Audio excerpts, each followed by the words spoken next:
বুধবার মধ্যরাত থেকে হঠাৎই জুলাই জাতীয় সনদ বাস্তবায়ন গণভোট ইস্যুতে উত্তেজনা ছড়িয়ে পড়ে রাজনৈতিক অঙ্গনে। সামাজিক যোগাযোগ মাধ্যমে রাতভর চলে গণভোটের পক্ষে বিপক্ষে স্ট্যাটাস যুদ্ধ।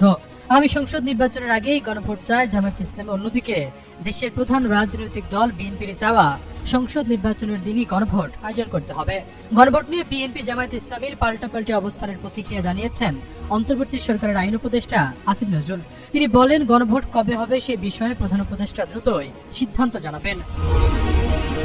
গণভোট ইস্যুতে রাজনৈতিক উত্তেজনার মধ্যে বিকেলে দলের কেন্দ্রীয় কার্যালয়ে জরুরি সংবাদ সম্মেলনের আয়োজন করে জামায়াত। এ সময় দলটির নায়েবে আমির সৈয়দ আব্দুল্লাহ মোহাম্মদ তাহের বলেন, জামায়াত রাষ্ট্র সংস্কারের দেওয়া ঐক্যমত কমিশনের প্রস্তাবগুলোর পূর্ণ বাস্তবায়ন চায়। সেজন্য আগামীকালের মধ্যে জুলাই সনদ বাস্তবায়ন আদেশ জারি করতে হবে।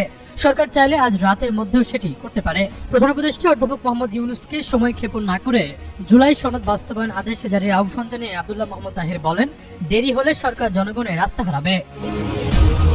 জামায়াতের নেতা বলেন, জুলাই সনদ বাস্তবায়ন আদেশ জারির পর গণভোটের আয়োজন করতে হবে। যেহেতু নির্বাচনের দিন কিংবা নির্বাচনের আগে গণভোট আয়োজনের সুপারিশ ঐক্যমত কমিশন সরকারের কাছে জমা দিয়েছে।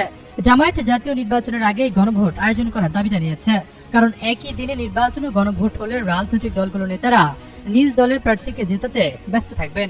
এর ফলে গণভোটের গুরুত্ব কমে যাবে। গণভোটের পর ফেব্রুয়ারিতে জাতীয় সংসদ নির্বাচন হতে হবে উল্লেখ করে সৈয়দ আব্দুল্লাহ মোহাম্মদ তাহের বলেন, এমন কোনো বিষয় যাতে সামনে আনা না হয় যে কারণে নির্বাচন সংশয় বা অনিশ্চয়তার মধ্যে পড়ে। জাতীয় নির্বাচনের জন্য ফেব্রুয়ারি উপযুক্ত সময়। এদিকে জামায়াতের গণভোটের দাবির ইস্যুতে বিএনপির সিনিয়র যুগ্ম মহাসচিব রুহুল কবির রিজভী বলেন, সংসদ নির্বাচনের আগে কোনো গণভোট মানবে না বিএনপি। দলের এই শীর্ষ নেতা দাবি করেন, জুলাই সনদে বিএনপির স্বাক্ষরিত পৃষ্ঠা বদলে অন্য পৃষ্ঠা ঢুকানো হয়েছে। এটি দুঃখজনক। ডক্টর মোহাম্মদ ইউনূসের গঠন করা কমিশন থেকে এরকম প্রতারণামূলক কাজ প্রত্যাশিত নয়। জুলাই সনদ বাস্তবায়নের জন্য সংবিধানের সংশোধনের প্রয়োজন নাই, এজন্য গণভোটেরও প্রয়োজন নাই। পৃথিবীর সব দেশে প্রয়োজনের স্বার্থে সংসদে বসেই সংবিধান সংশোধন হয়। আমরা পরিষ্কার করে বলতে চাই, সংসদ নির্বাচনের আগে কোনো গণভোট মানবে না বিএনপি। সবার আগে সব খবর পেতে চ্যানেলটি সাবস্ক্রাইব করুন এবং ফলো করে বেল বাটনটি চাপুন।